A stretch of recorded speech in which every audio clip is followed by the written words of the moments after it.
When I made my first Rajma at home and my dad approved it in his own subtle Punjabi way, like, yeah, it's good. That was the moment when you felt that, yeah, if you can make this man happy, you can make a lot of people happy.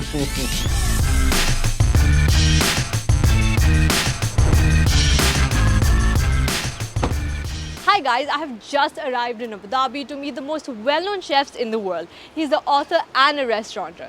He's a visionary who found his calling at the age of 13.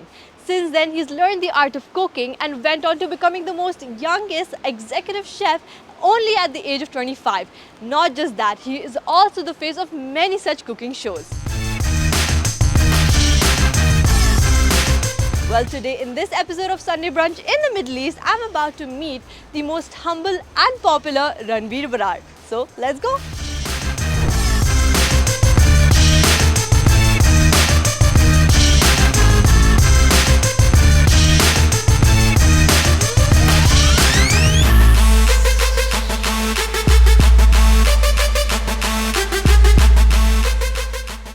Hi Chef, welcome to Abu Dhabi. What brings you to Abu Dhabi? Well, thank you very much. First of all, first time staying here, very enamoring. I think the city is very, very enamoring, very enchanting. Just excited to catch up and excited to cook, yeah. Is it your first time in the Middle East? It is my first time, no, not in the Middle East. It's my first time staying in Abu Dhabi. Okay. Obviously, we visited here, but yeah, first time staying here, man, it's fantastic. So have you noticed any sort of similarities between India and the Middle East? I think the generosity of people, the love for food, the ability to travel anywhere for good food, that's a commonality that I think is there. In terms of other similarities, I really don't miss India. I mean, when I enter the kitchen, sare masale hain, everything that I need is here. So I'm not really missing India in terms of ingredients or people that I meet cooking in an Indian restaurant. It's quite similar. It's quite similar. So, I mean, this is a Sunday brunch and we're going to talk a lot about food. But before we jump into it, now you always love cooking as we know, but do you even enjoy eating as much? I do. Actually, one of my chefs who taught me, he's like, you taste everything, eats nothing. So I enjoy eating for the senses. I enjoy eating around, eating a variety of food, but to my heart's full, never to my stomach's full. And I think that's something that I've been able to learn and keep with me.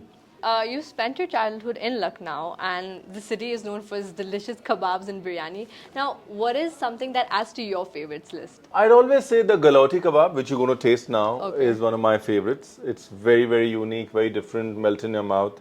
For me, a good Lucknowi biryani, yeah, it's basically breakfast, lunch and dinner. So if someone like me had to travel to Lucknow, would you recommend a specific restaurant that's your favorite? No, I think there'll be a bunch of restaurants. The beauty of Lucknow is that different restaurants have one particular delicacy.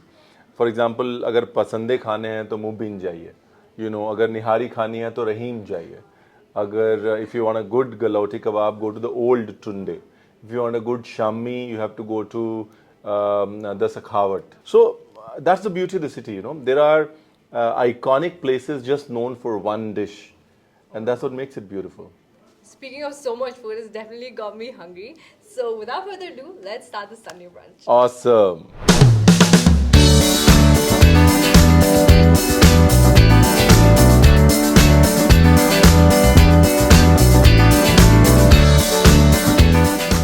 Wow, that smells so delicious. I want you to try the foie gras. This is duck liver. We serve it with a fig jam. And you have to try the khichda and the nihari. Wow, that's so soft. हाँ मतलब निहारी has to melt in your mouth, right? नहीं तो फिर मज़ा नहीं है. So ये जो निहारी है, this nihari is the Lucknow nihari. It's not the Delhi nihari or the Lahori nihari. It's brothish, slightly thinnish, not spicy at all. All right. You're supposed to have it for breakfast, so it can't be super spicy, right? Yeah. Bon appetit.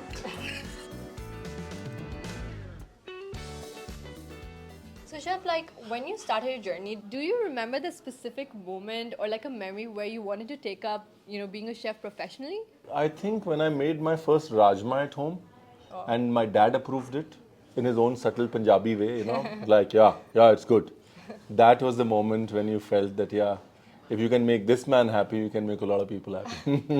And they say that usually like kitchen is a more of a woman-dominated place. So did you like get any kind of like resilience back from your family? Yeah, I think back in the day it was different, right? I'm talking about 1994, 95. At that point in time, chef as a profession wasn't really well known. So the first thing was, why do you want to do?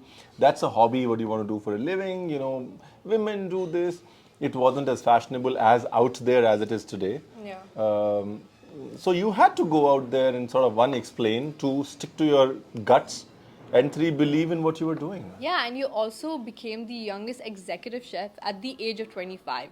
Now, did your own team members take you serious because you were so young? You got to prove yourself wherever you go. I think the only Yeah. person who backs you up is you yourself. And most of these places, initial years of my becoming an executive chef, the average age in the first hotel where I became an executive chef was 37. In the second hotel was 52. Wow. So I was dealing with, but kitchen is a place where you very clearly give respect to get respect. And if you're able to stand on the gas burner and show the skill that you have, you automatically gain respect. I think it's a matter of honing your skills and giving respect. I always say, to be a good chef, you got to be a good human being first. And if you're a good human being, that doesn't really matter whether you have a 50-year-old reporting to you or a 25-year-old reporting to you. It just becomes easier. How did this Lucknow boy end up in USA? No, just that I just thought I should be doing more. I should be trying my hand with different consumers, different customers, getting different perspectives. So that was that. Like, how was the journey there? Did you like face any challenges because leaving India, moving to the USA for a while, was that difficult? Yeah, it wasn't easy. I think every time you move away from home by yourself without a family, it's always tricky. It's always difficult. The restaurant sort of shut down. The first restaurant that we opened bombed because the recession hit. We were bankrupt for a bit, slept on the streets. But that's the joy of it. I think that's the beauty of building your own life, right? And was that prompted you to come back to India? Or? No, we picked up. Life picked up after that. The restaurant started doing well. And what really prompted me to come back was Dad's health. He wasn't really well. That caused the need to be back. So, chef, you're not just a chef, you're also now an entrepreneur. How did you go about starting a restaurant? I think that happened when I was 27. I have this itch of not being able to listen to a lot of people for a lot of time. So when you're that sort of a person, you rather do things yourself, and even if you fail, own up to it. So I think that is what started this. My first restaurant was when I was 27, Bank in Boston, and we've 5 more. We've opened a lot more. We're doing our own production business. The need to take independent decisions and the courage to sort of face the music. I think that's a heady mix for entrepreneurship.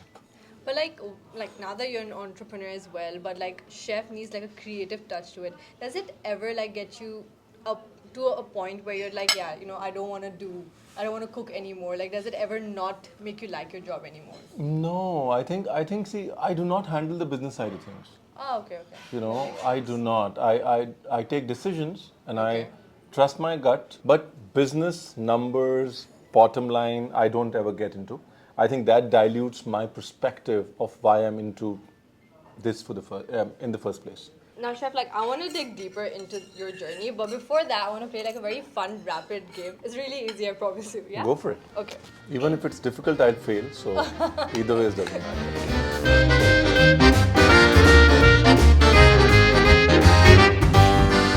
Patiala peg or lassi? Lassi, Kebabs or biryani? biryani. There's something about rice. Gajar ka halwa or gulab jamun? Gajar ka halwa. Mumbai or Dubai? Mumbai. Your favorite festival? My favorite festival is Diwali, yeah. The reason we're sitting here.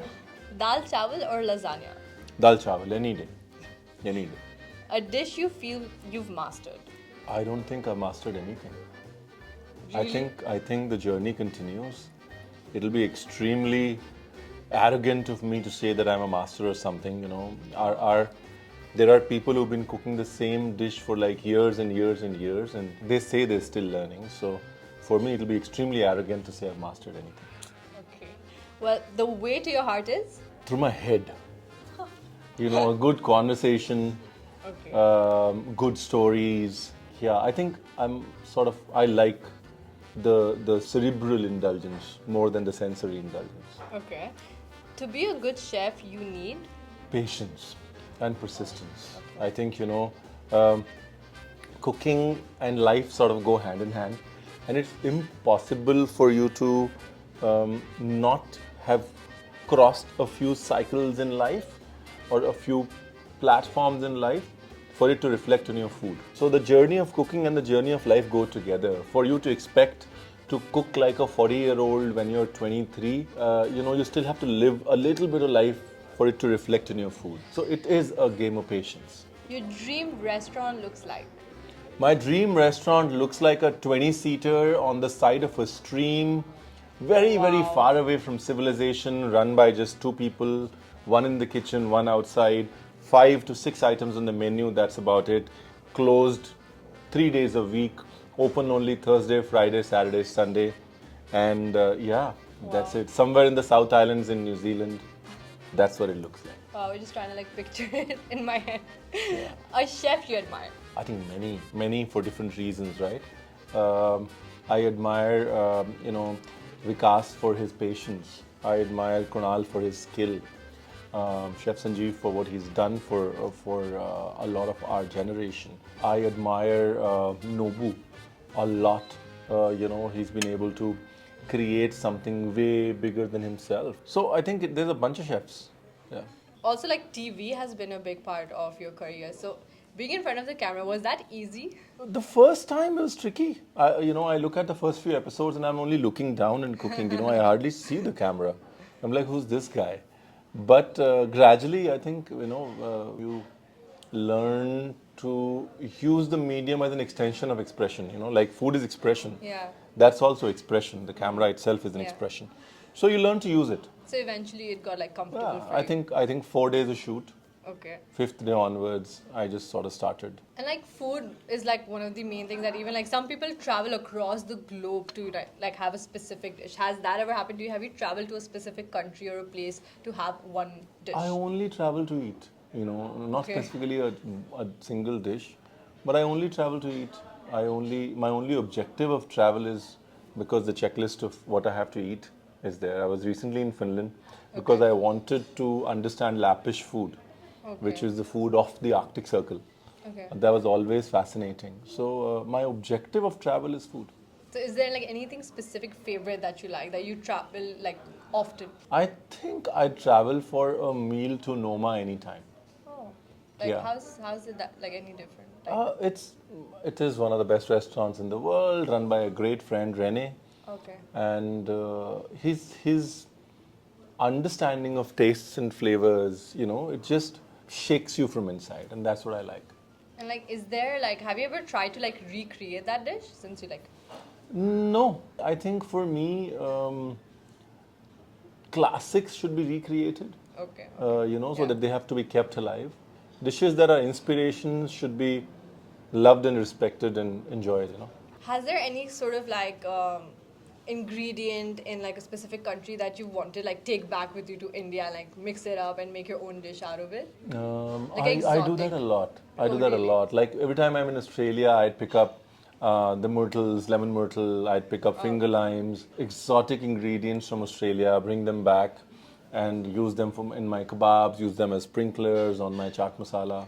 Does that ever lead to having like a kitchen nightmare? Like has that ever happened? I think. See, what you see is only 10% Okay. of what worked. Yeah. What did not work is the other 80% that you did never see, and that's the reality of any kitchen. That was brilliant. Thank you so much for being here on this episode of Sunday Brunch. Thank you It's very such much. an honor to have you. Thank you very so much. much. I'm a big fan. I'm a big fan of Curly Tales, the enterprise in a bigger way, and I think what you're doing in the Middle East, I usually sort of make sure that I at least see a few shots, if not the whole episodes. Oh, wow. And I think the objectivity and clarity that you bring to the medium is fantastic. All the best to you and all the best to everybody there. That's so nice of you. Thank you so much. Cheers.